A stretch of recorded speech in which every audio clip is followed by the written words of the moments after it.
रामकृष्ण हरी. विषमुक्त अन्न रोगमुक्त भारत.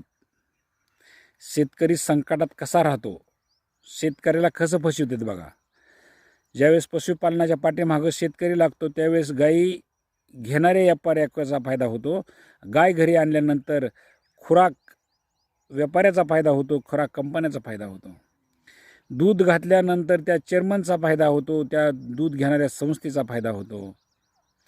तसंच तुम्ही शेतामध्ये कुठलीही पिकं घ्यायला लावायची असतील, टरबूज खरबूज असतील लावायचे असेल तर पहिल्यांदा त्या दुकानदाराचा फायदा होतो. मल्चिंग घेता, ड्रीप घेता, खतं घेता, औषधं घेता, ह्यांचे सगळे फिक्स भाव आहेत.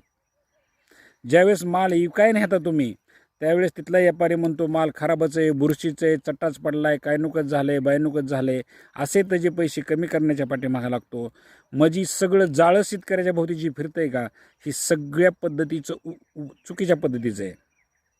याच्यामुळे ह्याच्याकडे शासनानं लक्ष देणं फार गरजेचं आहे. शासनाचे संघटित होणं गरजेचं आहे आणि शासनाने ध्येय धोरण म्हणजे ह्यांचे कुठंतरी भाव फिक्स करण्याच्या पाठीमागं लागणं फार गरजेचं आहे.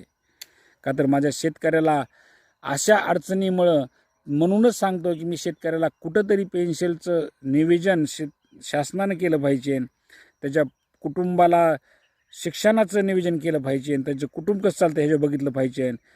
आपला भारत कृषीप्रधान आहे तर ह्या शेतकऱ्याकडं कृषीप्रधान देशाचं काय चिन्ह आहे एवढं सांगावा. रामकृष्ण हरी.